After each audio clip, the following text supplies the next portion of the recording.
I have proof she's cheating, Amanda, my sister-in-law, said as she dramatically pulled out a manila envelope. Everyone gathered around the dining table, gasping as she spread out photos on the shiny wooden surface. I sat quietly at the end of the table, sipping my water and watching. My name is Sophie Bennett. I'm 32 years old, and I was watching my husband's family try to ruin my 8-year marriage. The irony was hard to miss. The photos showed me meeting different men over the past month, having lunch, coffee, and even dinner. In each picture, I looked like I was having deep conversations, smiling, leaning in, and sometimes touching their hands. To someone who didn't know better, it looked bad. "Look at these," Amanda said with excitement. "While David has been working hard, she's been running around town with other men." She turned to my husband, who sat still next to his mistress, Jessica. "Now you don't have to feel guilty about Jessica, and you definitely don't have to give Sophie anything in the divorce." David didn't look at me.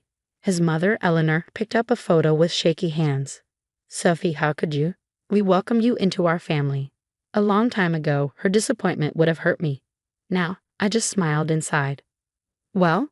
Amanda pushed. "What do you have to say for yourself?" I calmly put my glass down and looked around the table. David still wouldn't meet my eyes. His parents looked upset, though I noticed his father, George, seemed more uncomfortable than angry. Amanda stood tall, one hand on her hip, pointing at the photos. "Nice pictures," I said. "The lighting is great. You must have paid your private investigator a lot." Amanda's smirk faded. She hadn't expected that. "That's all you have to say," she snapped. "You're not even going to deny it?" I reached into my purse, everyone tense, waiting for tears or a confession. Instead, I pulled out my tablet and set it on the table. "Why would I deny it?" I asked, my voice calm. "Those men are all divorce lawyers." Silence. "What?" Amanda stuttered. I pointed at the photos. "That's James Morrison, the best family lawyer in the city. This is Michael Chen. His firm specializes in cases involving cheating. And this dinner? That's William Parker. He's great at handling cases where people try to hide money before a divorce." Amanda's face turned pale. David suddenly found his water glass very interesting. "You see," I continued, "when I found out about David and Jessica 3 months ago, I decided to prepare." "You're lying," Amanda said, but she didn't sound sure. I turned on my tablet. That's the great thing about legal meetings. There's always proof. I pulled up emails and signed agreements. "But that's not even the most interesting part," I said, looking at David. Eleanor's voice shook. "What do you mean?" "Well," I said, "during one meeting, I learned something about recent property transfers in this family. Lots of money and houses changing hands. New companies being formed." I let my words sink in. George shifted uncomfortably. David frowned. "Dad, is that why you had me sign those papers last month? You said it was just routine family business." I watched as realization hit him. His family wasn't just helping him cheat, they were hiding money before the divorce. "David, sweetheart, we were just protecting you," Eleanor started. I cut her off. "Actually, you were committing fraud." I smiled. "And my lawyers have proof." Amanda sank into a chair, defeated. "You knew," she whispered. "You knew this whole time." I nodded and grabbed my things. "Next time you hire a private investigator, make sure they're not working for both sides." I stood up, fixing my dress. "Oh, and those lawyers. I officially hired the best one yesterday." I walked to the door, then turned back. "David, your lawyer will get the paperwork tomorrow. You might want to read it carefully, especially the part about fraud." And Amanda. I met her shocked eyes. "Thanks for the photos. They'll make great evidence." My heels clicked on the floor as I left. In my car, I finally allowed myself a small smile. They thought they had trapped me. They had no idea what was coming. The next few days were full of chaos.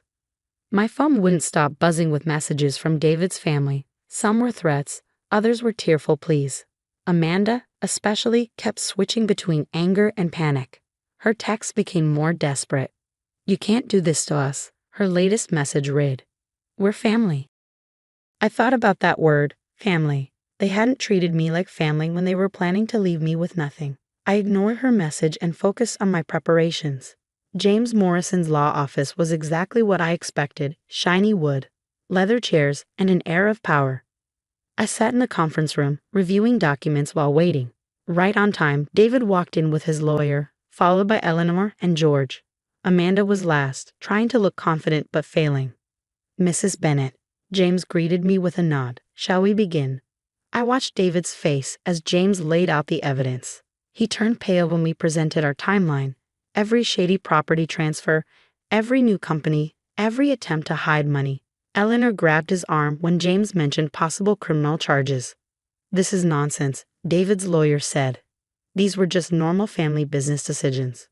Are they? I asked, sliding a stack of papers forward. Because these documents show my name was removed from family business assets 3 months ago, right when David started his affair. Quite a coincidence, don't you think? George shifted in his seat. He was always the weakest link, too worried about his social reputation to risk the scandal. Now, James continued, we're willing to be reasonable. Mrs. Bennet helped build this family's success. She only wants her fair share. Fair share? Amanda snapped. She's trying to ruin us. I turned to her, calm as ever. No, Amanda. I'm protecting what I helped create. Would you like me to play the recording of you and David discussing how to keep that gold digger from getting anything? Her face went white. David's head snapped up. You recorded us? No, I replied calmly. Your mistress did. Jessica was quite helpful once I showed her proof that you were planning to leave her too, once you'd secured your assets. The room erupted into chaos. Eleanor was crying, George was demanding to speak to his personal lawyer, and Amanda was screaming about betrayal. Through it all, I sat quietly, watching my husband realize just how thoroughly he'd been outplayed. Here's what's going to happen. James spoke over the noise, his voice commanding silence. We have documented evidence of attempted fraud. We can pursue this criminally, or we can reach a reasonable settlement today. Your choice. David's lawyer requested a moment with his client. As they huddled in the corner, I could see the fight leaving David's body. He'd always been arrogant, convinced of his own cleverness, but now he looked deflated. We'll agree to fair terms, his lawyer finally announced. Excellent, James smiled. Mrs. Bennet has already outlined her requirements. He distributed copies of the settlement proposal. I'd been thorough but not vindictive. I wanted what I'd helped build, nothing more. This is outrageous, Eleanor exclaimed, but George placed a restraining hand on her arm. Sign it, David, he said quietly. We can't risk this getting out. As David picked up the pen, Amanda made one last desperate attempt. Wait. Those photos. They were in public places. She was flaunting these meetings. I couldn't help but laugh softly. Of course they were public. I wanted you to see them. Every lunch, every coffee meeting. I knew you were having me followed. I just made sure your investigator got exactly what I wanted you to see.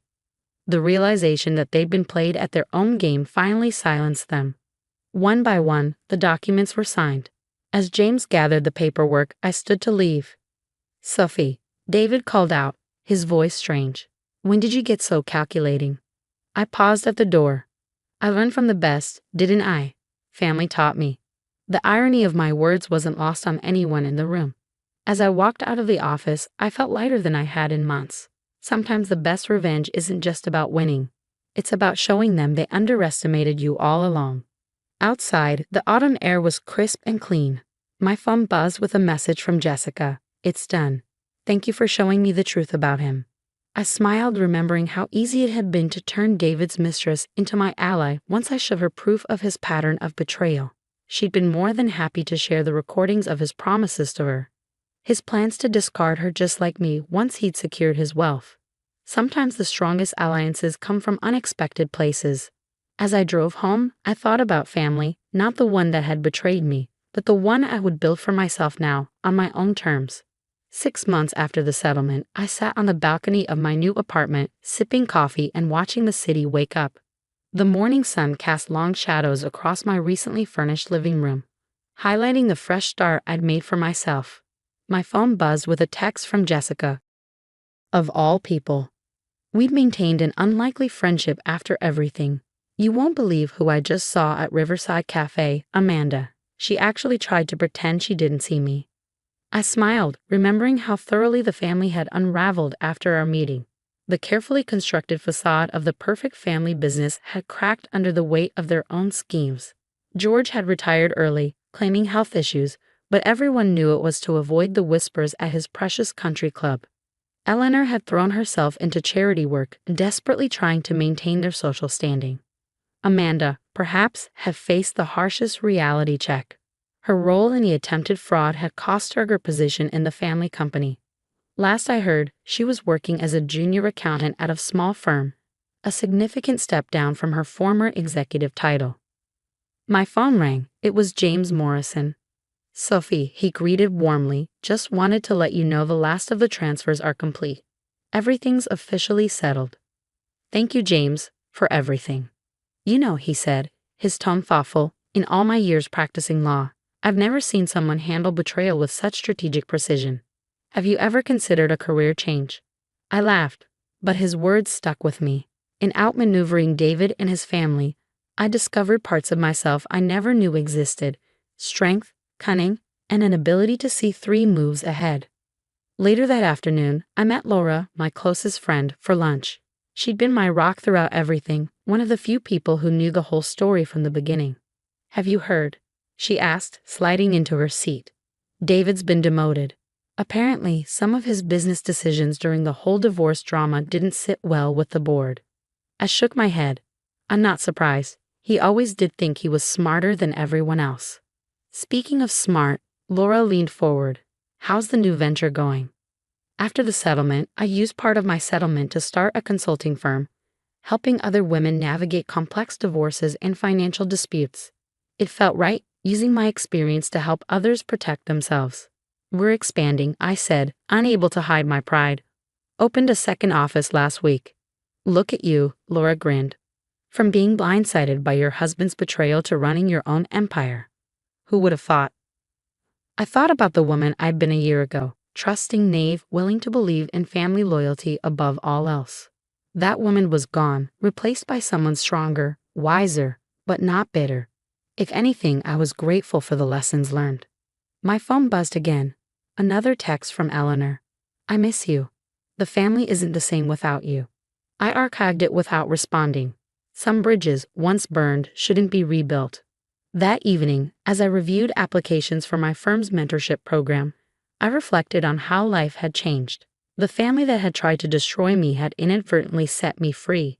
Their attempts to leave me with nothing had pushed me to become something more than I'd ever imagined. The doorbell rang. It was Jessica with a bottle of wine. Our monthly catch-up sessions had become a tradition of sorts. "To Karma," she raised her glass, settling onto my couch. "David's dating someone new, by the way. Poor girl has no idea what she's getting into." "Should we warn her?" I asked, half joking. Jessica laughed. "Something tells me she'll figure it out on her own. Besides, I hear she's quite clever with computers. Maybe she'll catch on faster than we did." We shared a knowing look. Sometimes the best revenge isn't about getting even. It's about moving forward while watching karma do its work. As the sun set over the city, casting an orange glow through my windows, I felt at peace. The family that had tried to write me off as naive had taught me the most valuable lesson of all. Never underestimate someone who has nothing left to lose. My new life wasn't built on revenge or bitterness. It was built on wisdom, strength, and the knowledge that sometimes the worst betrayals lead to the best beginnings. I raised my glass to the setting sun, silently thanking them for teaching me exactly who I could become. The story of how my husband's family tried to destroy me had become the catalyst for my greatest transformation. Sometimes the best revenge isn't about getting even, it's about getting better.